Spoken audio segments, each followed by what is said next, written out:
Au nom du Père, du Fils et du Saint-Esprit. Amen. La paix de Jésus soit dans votre maison. J'espère que vous êtes dans la paix et la joie de Jésus. Amen. Alors, l'indifférentisme, c'est pas cool.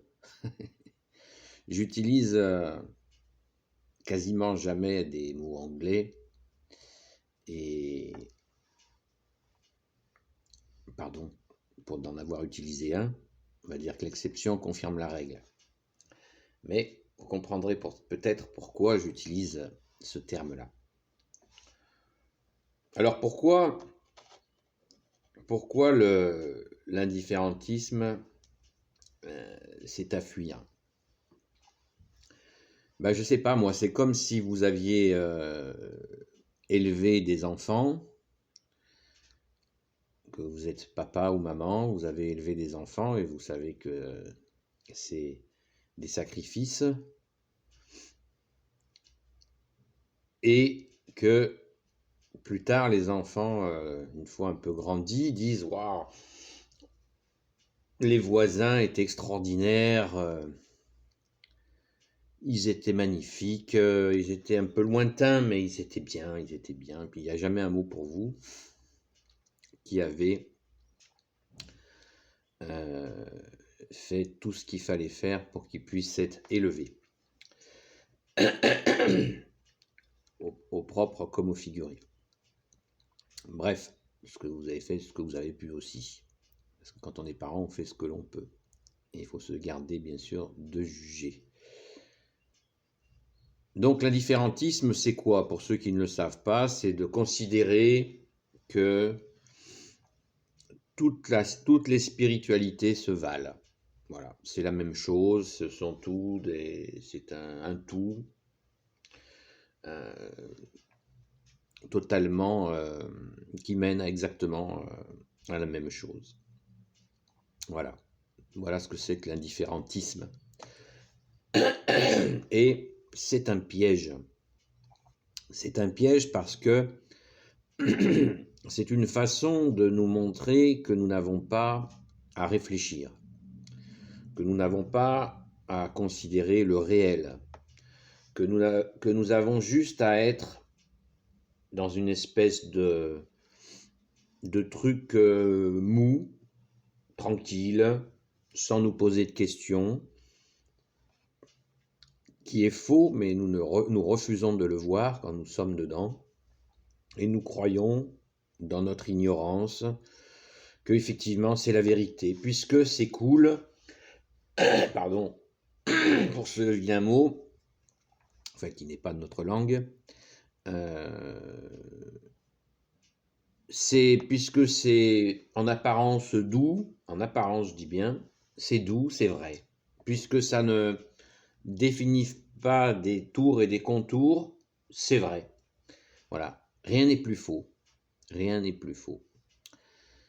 La vie n'est pas ainsi, et il y a une vérité, et il y a des réalités qui sont aussi souvent des illusions, mais la vérité, bien sûr, c'est Jésus qui est venu, qui est Dieu, qui est le Fils de Dieu, et qui est venu nous sauver, le seul Rédempteur, le seul Messie, le seul Christ, le Christ du Père, le seul Messie pour toujours, définitif.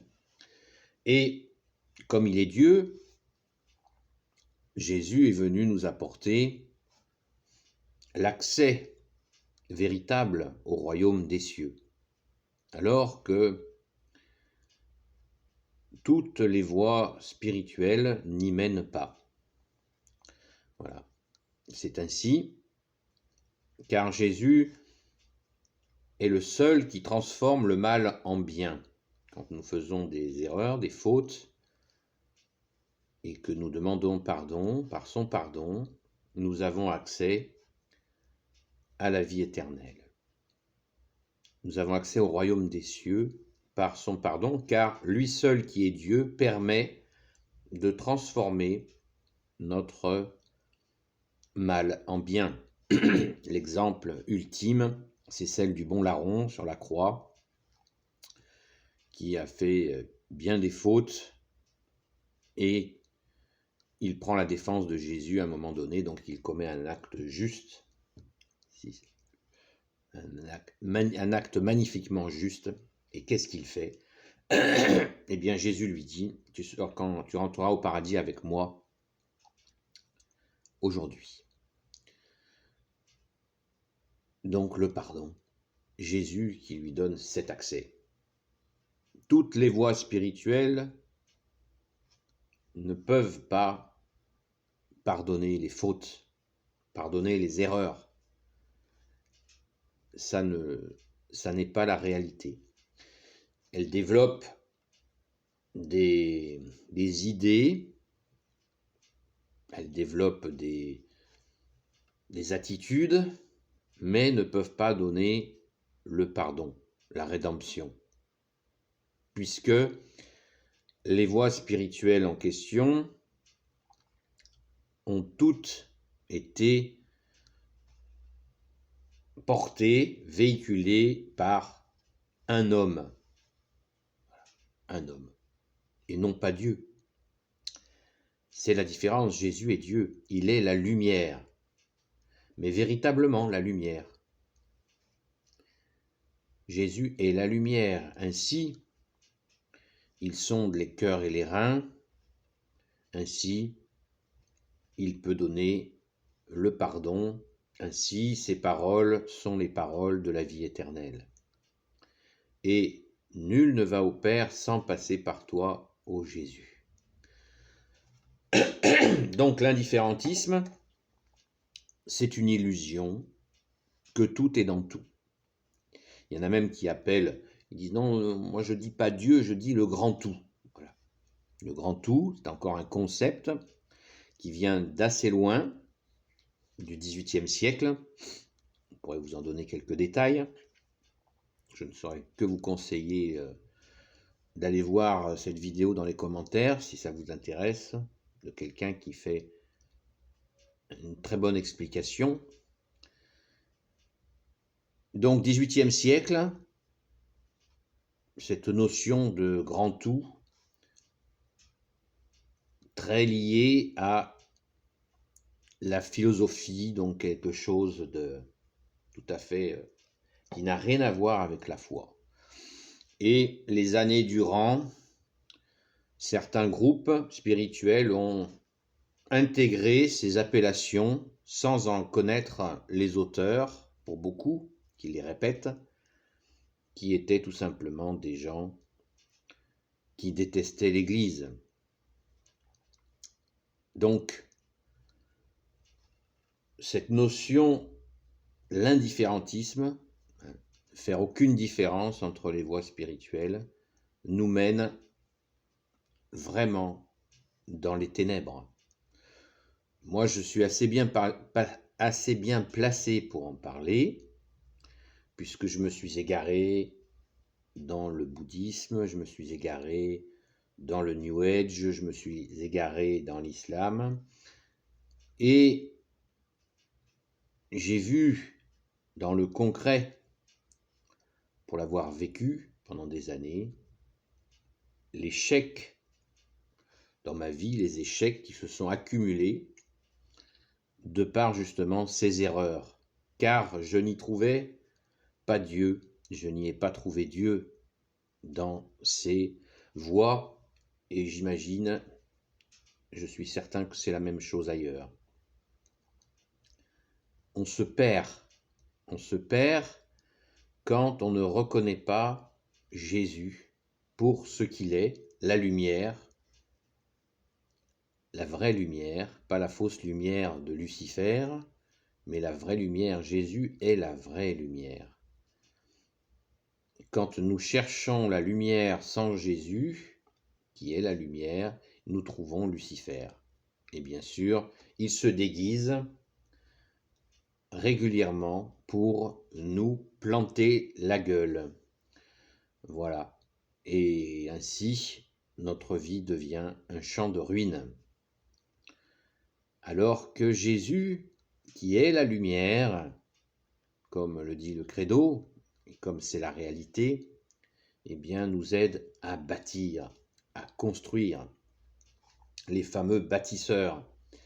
Vous savez que la franc-maçonnerie, à l'origine, il y avait des groupes de vrais maçons qui construisaient les cathédrales, les églises, et ils faisaient une chose, ils faisaient serment de fidélité à l'Église et à Jésus, bien sûr, par là même. Et ensuite, il y a la franc-maçonnerie destructrice qui s'est installée comme en volant cette appellation de maçon pour faire croire qu'ils étaient des bâtisseurs alors qu'ils étaient tout simplement des destructeurs, animés par une haine envers l'Église absolument effroyable, alors que les authentiques maçons prêtaient serment de fidélité à la Sainte Église catholique. Donc, l'indifférentisme nous mène sans cesse à des plantages, les uns les plus gros que les autres. Des fois, c'est très fin, très subtil, dans des pratiques toutes simples, comme par exemple le yoga. Le yoga, c'est très bien, on fait des exercices de respiration, on se détend, voilà. Et puis, il y a un glissement qui s'opère. Ça tire vers le bouddhisme, qui est, d'après le bouddhisme, une philosophie, mais qui n'a rien à voir avec la foi catholique. Donc, on me dit des fois, mais moi je fais du yoga et je vais à l'église. C'est très bien. Non, c'est pas très bien parce qu'en fait, la plupart des cours de yoga s'inspirent, c'est le cas de le dire, de fragments de bouddhisme, ce qui est avec une idée en arrière-plan. Je vous donne un exemple. Une idée en arrière-plan qui est l'illumination qu'aurait reçu l'homme Bouddha, qui n'est pas Dieu, un homme, qui aurait soi-disant reçu une illumination, qu'on nous dit.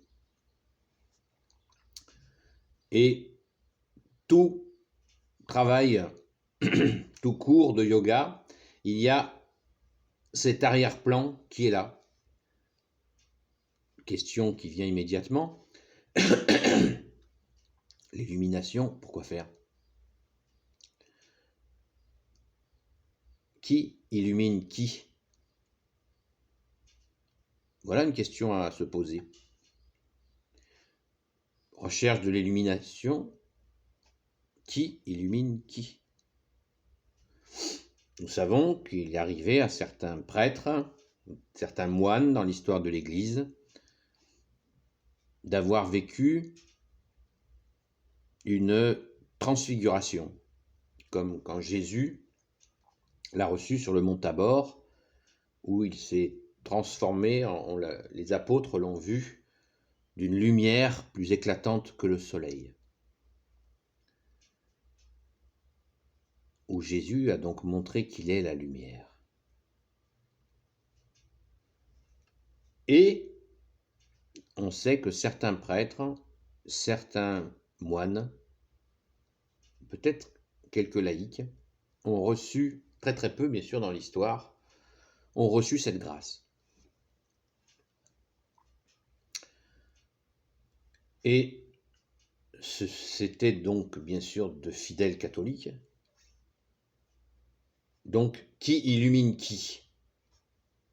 Immédiatement, on se dit, bah oui, ils ont été illuminés par Jésus, son Père et l'Esprit Saint.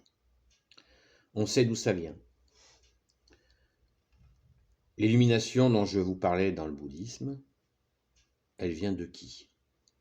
Puisque le bouddhisme dit qu'il est une philosophie. La philosophie ne peut pas illuminer qui que ce soit.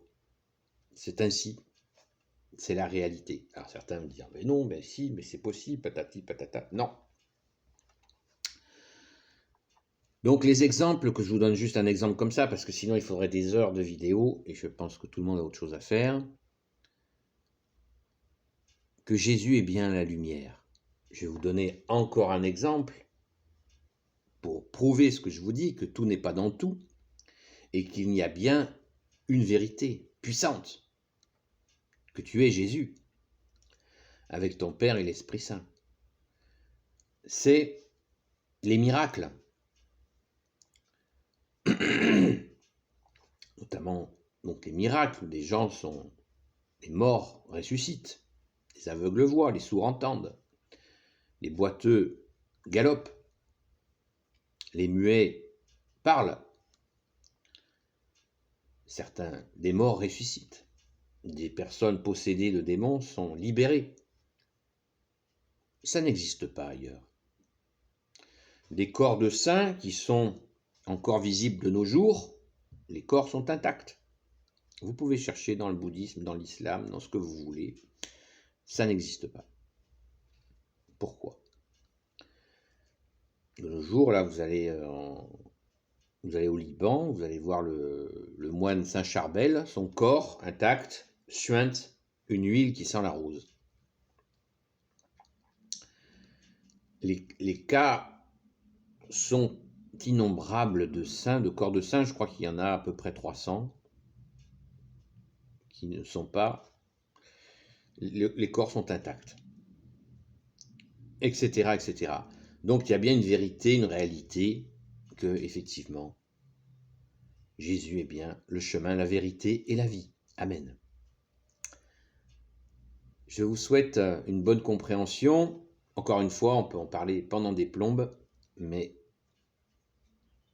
vraiment, je vous invite à fuir l'indifférentisme qui vraiment mène nos vies à la ruine, alors que Jésus est la pierre d'angle, la pierre des bâtisseurs, sur lequel nous nous appuyons sur toi Jésus pour bâtir nos vies, et là, nous nous appuyons sur le roc que tu es Jésus, alléluia. Béni soit le Père, le Fils et le Saint-Esprit, amen. Ô Jésus, toi qui peux tout et qui portes tout, toi le Sauveur, toi l'Emmanuel, je te confie toutes celles et ceux qui regarderont cette vidéo, ainsi que leurs proches, selon ta sainte volonté. Sainte Marie, Reine des cieux, toi l'Immaculée Conception, toi qui écrases le serpent, toi qui as la lune sous tes pas, toi dont le cœur immaculé va bientôt triompher. Saint Joseph, toi le juste et le saint, toi le sage, toi la terreur des démons, toi le saint gardien de la Sainte Église catholique apostolique. Sainte Marie-Madeleine, notre chère sainte patronne, et vous tous les saints et saintes amis de Jésus, Saint Michel Archange qui est comme Dieu, Saint Gabriel Archange, Saint Raphaël Archange et tes anges guérisseurs, et vous tous les anges qui servent Jésus, je vous confie toutes celles et ceux qui regarderont cette vidéo, ainsi que leurs proches, selon ta sainte volonté, ô Jésus. La paix de Jésus soit dans votre maison. À bientôt les amis. Si vous n'êtes pas des amis, vous êtes les bienvenus aussi. N'oubliez pas les pouces en l'air, s'il vous plaît.